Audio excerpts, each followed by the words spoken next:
Hey friends, it's your pal Mike Shea from Sly Flourish, here with another episode of Sly Flourish's Lazy GM Prep.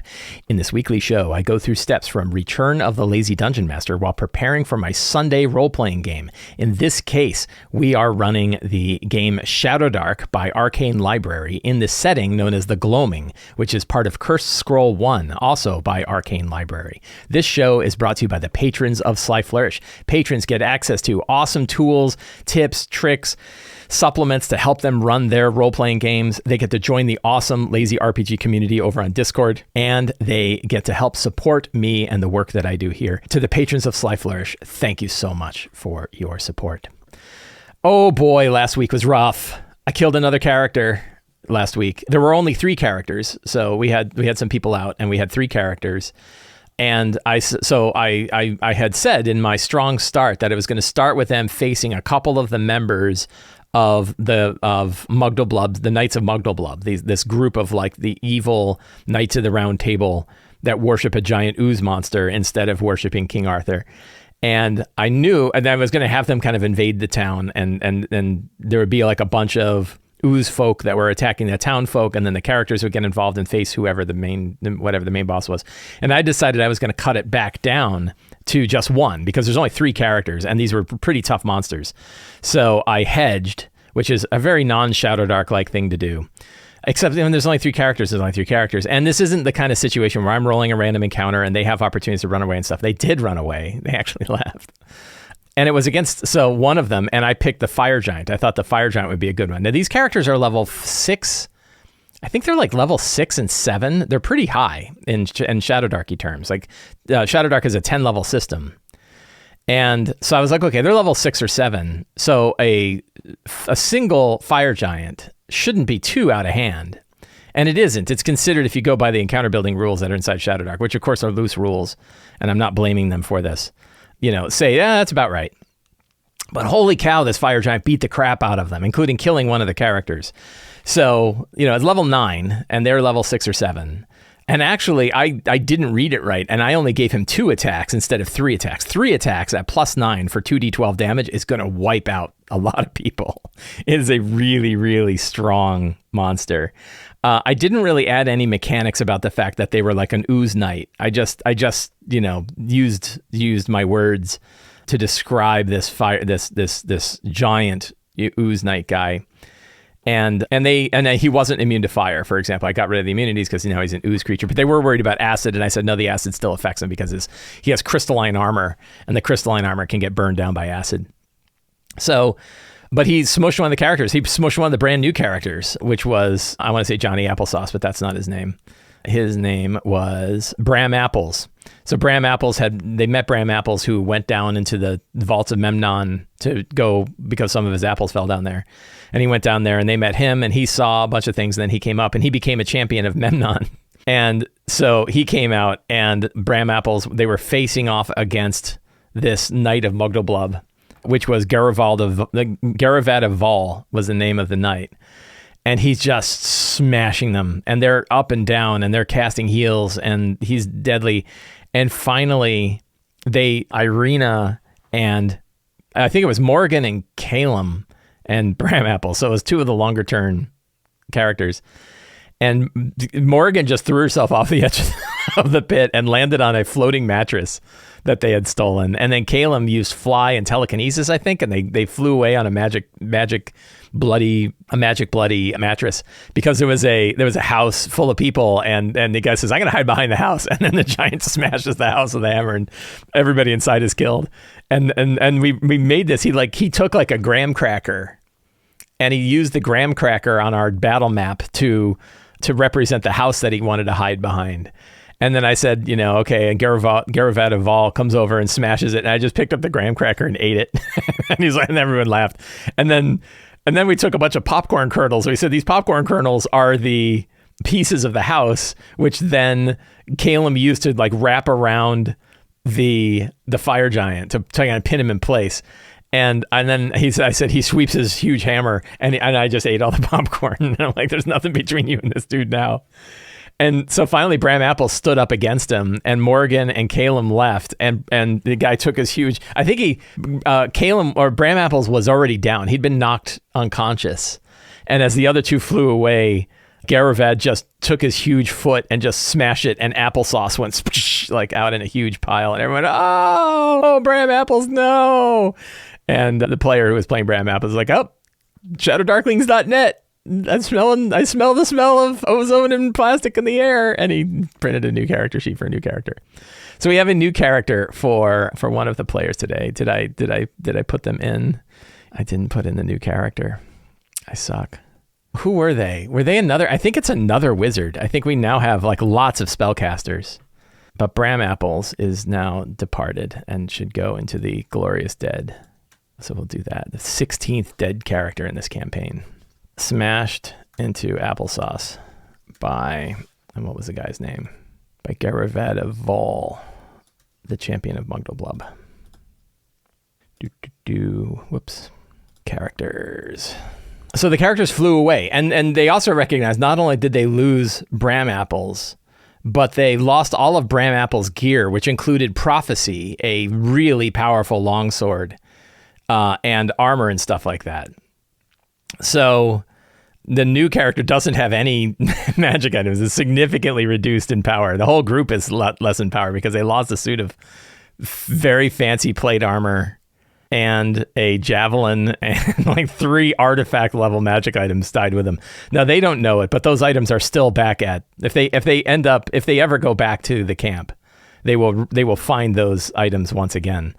So then they made their way over to the wall. They're at this giant rift, this giant underground rift with like a walkway that goes around the rift. They went to the other one. They found the new character whose name I totally forget. I wrote down in my notes and I don't remember who it was, and I should have written it down. I've got my good old Trapper Keeper. Let's see, the Gloaming. Larid. That's what we got. Larid is an elven wizard and was Lauren's brother. Lauren is dead, too. So he's like, where's my brother Lauren? So we don't have, let's see, we're going to do, well, let's go back to our character page here. And we have Bram Apples is dead, and we have Larid. Okay, so we have a new character, Larid. Yeah, so they went to the cliff edge. They met Larid, who was over there. He'd been kind of exploring around. They saw the heroic spark and recognized it's a friend. And then a bunch of Duergar wandered through. I rolled to see if there was a random encounter. There was one. And a bunch of Duergar dwarves wandered by, but they were all kind of slack-jawed and wild-eyed and bumping into each other. And one of them like bumped and then fell off the edge, and nobody even made any remark like, oh my God, right? Like the players are all like, oh, what was that? But none of the Duergar seemed to care that one of them fell off the edge and fell off to the other side. And then one of them peered off to the side and saw these huge eyes, like 3 sets of eyes peering at them from the darkness in the shadow. And then one of them went into the light a little bit, and it was clearly a mind flayer. There were 3 mind flayers leading a bunch of enthralled. The mind flayers didn't seem particularly interested in capturing the characters. They already had their Duergar under control, and they were just wandering by, and the players like, I think we're just going to let them go. Like, bye-bye. Right? Like, they didn't want to fight 3 mind flayers with 3 characters. So, which is smart. Again, I don't know, like, I think it's pretty clear in Shadowdark the way it works. Like, it has tables for things like distance and attitude. You can also just kind of roll a d6, and the lower the roll, the closer the distance, and the lower the roll, the less hostile they are. Like, you can roll another one. And that's why I rolled like a 1 on the hostility, which meant the mind flayers didn't really care about the characters. And I rolled, I think, like a 4 or 5 on the distance, which meant the mind flayers weren't right nearby. And that worked really well. That gives you some range. And I think that's like a fun way of kind of doing more deterministic ways of, or sort of random ways of determining what a battle is going to be. I kind of like that. But today we've got work to do. So we're going to generate a new session planning template. I think today we've got everybody. I think everybody showed up. So they continued along the path. They made their way to like the Valley of the Songs of Heaven, and they heard the songs and they're like, wow, those sound really good. And then they realized, wait, those songs are harpies that are trying to get us to throw ourselves into the gorge. And so they fought the harpies. They did some very smart silencing. We had to come up with a house rule for it. And I went on to the Shadowdark Discord server to ask about this. Does silence stop spellcasting? Was our big question, because there isn't really VSM style spellcasting in Shadowdark. There's nothing about verbal, semantic, or material components and stuff like that. It's just spellcasting.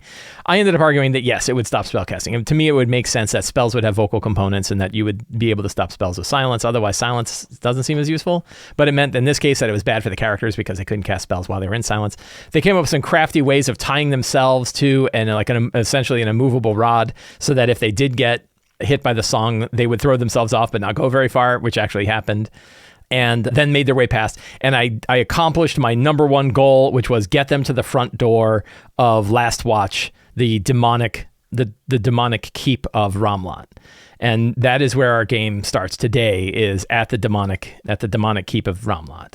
At the front of the demonic keep of Ramlot. Of Last Watch. Do Last Watch, Demonic Temple of Ramlot. And this is perfect. I think this is exactly what I want. I was wondering, how do they get in? There's no front door. I guess we can make one of these a front door. We may look around at different maps and stuff like this. This is interesting, but I'm not sure that I like that there's like 6 different stairwells that lead you up. It means this whole place is going to be it's so interconnected. So we may change our minds. So they're at the front door of the demonic temple of Ramlot. So what's going on there? What's the situation at the demonic? The demonic. It's not a temple; it's a keep. So we have I think his name is Olgar.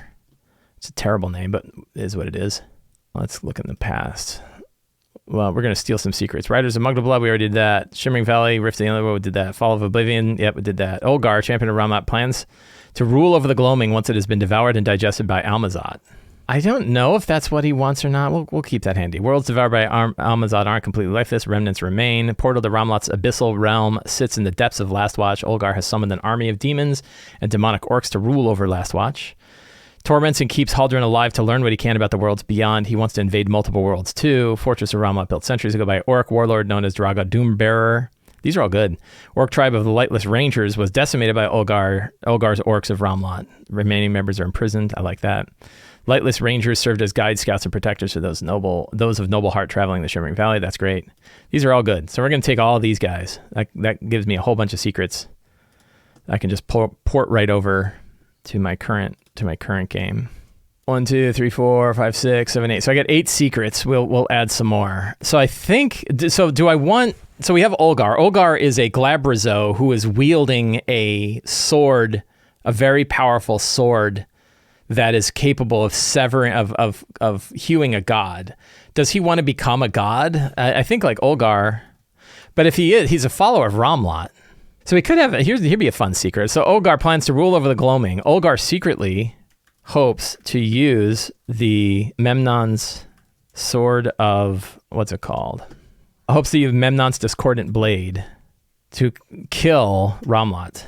He believes the blade can kill a god. And maybe he's right.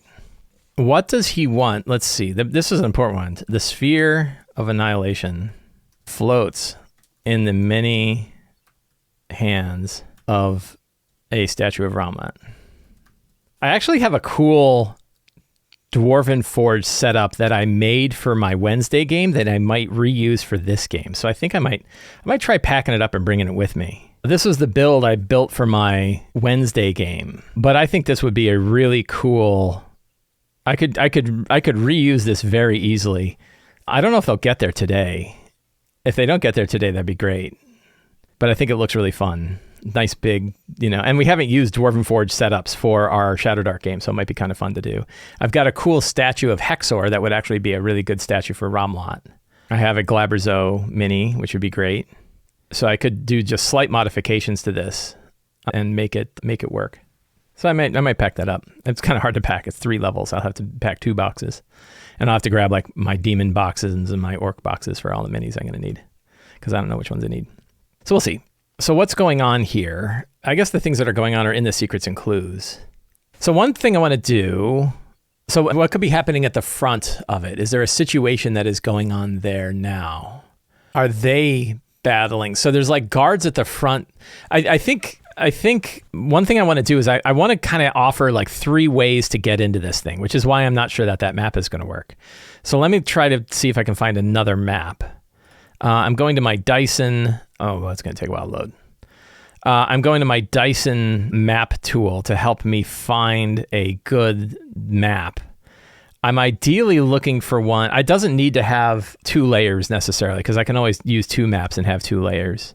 But I would like to have like a couple of different ways the characters could get into this place. I think I'd ideally like 3 ways, and it's like lower tunnels, lower tunnels that the people of the keep don't really populate themselves. Lower tunnels that the characters that the people of Ramat, that the Guardians of Ramat really don't spend a lot of time in, so it's filled with wild monsters and stuff like that. Then a front door, and some opportunities for them to get through the front door. And then maybe some way of getting up top through flying or something like that. I think that might be kind of interesting to have sort of 3 different ways to get into the Keep of Ramlot. This one looks kind of fun. Oh, too mazy. So I need some underground passages, and I need some upper passages.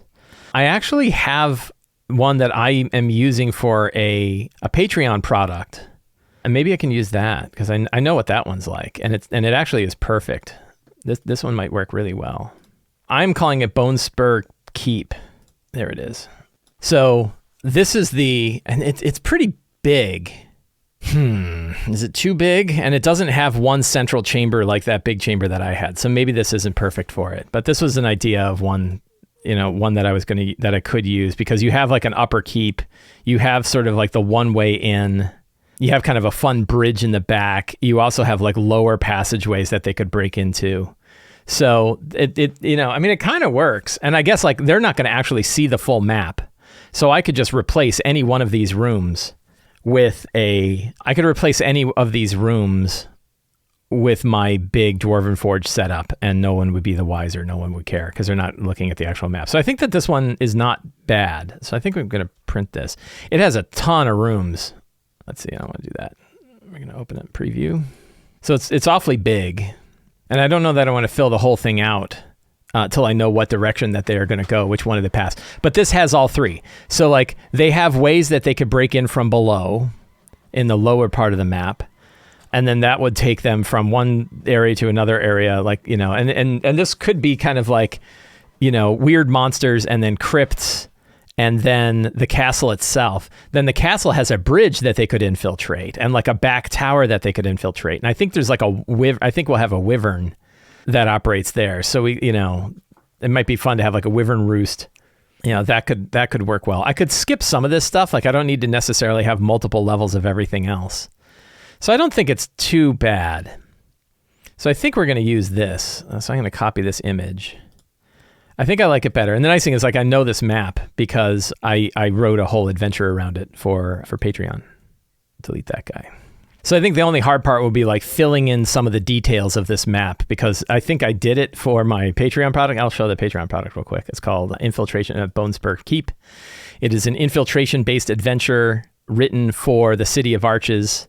It is an adventure toolkit, so you kind of piece together your own adventure from it. And as you can see, it has 12 rooms in the lower area, 13 rooms in the middle area, and then 25 rooms in the rest of the keep. So it's got quite a bit. I could probably steal this almost directly and just reskin it like as I'm supposed to. So maybe I'll just do that. How many? Maybe we'll just print this guy out. And why not steal my own adventure?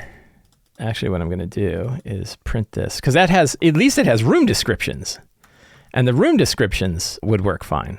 So this is, I want to do two-sided printing. I don't need to print all of the pages, I think. I don't need pages 1 and 2. So we're going to range from 3 to 6. That's 4 pages. Double-sided is on, so we'll print that. So I get 3 pages. I'll bring that with me. This gives you granted I wrote this one, but it gives you an example where you can just reskin so much stuff to get your game going, right? You can just steal from everything, and I suggest you do. Finding good adventures to steal from can be tricky. I think old school adventures actually work really well because they're very brief in their writing. So I think that can work really well. So that saves us some time. You can hear my printer hammering away. So I think that works. Let's see. How about Olgar? Here's a fun little secret that we can throw in here. Olgar has an advisor, a hobgoblin mage advisor, who secretly wants to betray him. So he can what? What's his motivation? He wants to rule, so he can use the Memnon's Discordant Blade and become a champion of Memnon himself. Things are falling behind me. Is it a mage? And why would he wouldn't want the sword? I guess he doesn't plan on using it. If he just has it, it would probably work. So we got plenty of secrets. So what would the strong start be? We could have a situation going on at the front. I think this would be good. So one problem is when you have a front door, no one takes the front door. Everyone's like, no, we're going to go up above or we're going to go to the other one, unless they're distracted. So if you have 4 orcs at the front of the place that are being distracted by some other kind of, then I think that can work really well. So what we're going to do is we're going to roll an encounter for this, and then the encounter will be mixed up with whoever's at the front. So they ran into a random encounter. So we have the Deep Tunnels is the name of our encounter thing. And I'm going to get out my dice. I got some dice right here. Grab my D100. Where's my other D? There we go. And we are going to see what kind of creature. 38. An ogre zombie mindlessly wanders towards sounds. So that would be pretty cool to have 4 orcs attacked by an ogre zombie who an ogre zombie crawls out of the rift and attacks them. Let's take a look at the ogre zombie. So we're going to look at orcs and we're going to look at the ogre zombie to make sure it's not too... So let's see. We have an ogre. Is there a zombie ogre stat block? There is not. So there's just an ogre zombie. This is cool because we got orcs. So orcs are only level 1. They're not so bad. 4 hit points. The ogre is level 6. So yeah, 1 ogre zombie against a handful of orcs, I think will be a good solid fight. And we can sort of figure out, let's see, if the orcs are doing a D8, we can round that up and say they do about 5 damage. So it'd take them about 6 attacks against the ogre to defeat the ogre. So we can kind of, roll on either side to see how things are going from round to round. Are they making attacks against it? Are they succeeding? Are they losing? And then the characters can decide. So I think we're going to have that as our intro. An ogre zombie crawls out of the rift and attacks the orc guards at the front of Last Watch. So we have ogre zombie attack, and then we have possible ways in.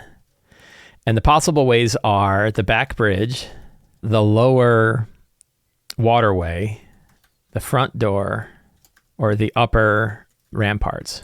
So there's a handful of ways that they can do this. I think I'm going to be able to replace pretty easily the monsters that are inside my, let's see, let's bring up the adventure again. So I have the inhabitants that are here, and I can replace a lot of them with creatures of my own regard. So, for example, I think I have numerous manticores in this place, and instead I'm going to replace them with 1 wyvern. So there's a wyvern who's flying above the place and has a roost, and he's like a pet of the Glabrazo. I think that can work well. So I think a lot of this I can just reskin on the spot. I don't really need to do a lot of work right now. I can probably just reskin this on the spot. And I think that will work. The big question is so they have some things, and this is probably worth identifying in here. The main goals, right? And I want to clarify these with the players. They're already probably pretty aware. Rescue Haldren. That could be 1. 2 is recover the Sphere of Annihilation. And then GTFO. They really don't have to fight everything. And I think the key to recovering the Sphere of Annihilation is that they need the special bag of holding held by Olgar's mage advisor. And let's get a name for this mage advisor here. There's a big name section here. Krell. Krell is a cool name. So NPCs, we have Olgar, champion of Romlot. We have Krell. Whoops, what did I just do? I did something terrible. No, I don't want to do that. I just pasted a whole image in here and I don't want. And then we had some other fun stuff. So who is the current leader of the Lightless Rangers is another. I'm using the half-orc one. I could use the goblin one. Sorak? Sora. We'll go with Sora. She's a captain of the Lightless Rangers. Any other NPCs they might run into here? Well, obviously, Haldren, who is sorcerer, human sorcerer. No, is he human? I think he's human. He's an elven sorcerer and father of Morgan. So I think that Olgar has trapped Haldren in an ethereal prison cell in his throne room.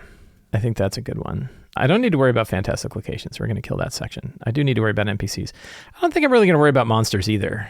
I know I could look up page numbers and stuff like that. The book is so easy to read. Same with treasure. I don't really need treasure. So fun bit is I thought it was going to take all day to come up with all this stuff because I was like, oh God, I got to fill out that whole dungeon. And then I just stole one of my own that I already used, which I recommend doing. Steal. Make your life easy. And particularly steal from other published work when you can. What else do we need? I don't know that we need much else. I'm pretty good. I got a lot of stuff going. I got to pack up a bunch of things. But other than that, I think I've got what I need to prep my adventure. Or to run my game today. I want to thank everybody for hanging out with me today while I prepped my RPG game. If you enjoyed this show and you want to see more stuff like this, the best thing you can do is subscribe to the Sly Flourish newsletter. It is absolutely free to sign up. You get an adventure generator for signing up, and you get a weekly RPG-related article sent directly to your inbox every week. You can also become a patron of Sly Flourish. Patrons get access to things like the Bonespur Keep adventure scenario that I was just showing. And that's just one of many different adventure scenarios like that. You also get previews of upcoming products. You get a bunch of tools, a bunch of digital tools to help you run your games, and you get to help me put on shows like this. So thank you. And you can pick up any of my books, including Return of the Lazy Dungeon Master, The Lazy DM's Workbook, Lazy DM's Companion, Forge of Foes, a bunch of fantastic adventure books, and a lot more over in the Sly Flourish bookstore. Links for all of those are in the show notes. Thank you so much for your support. Have a great day and get out there and play an RPG.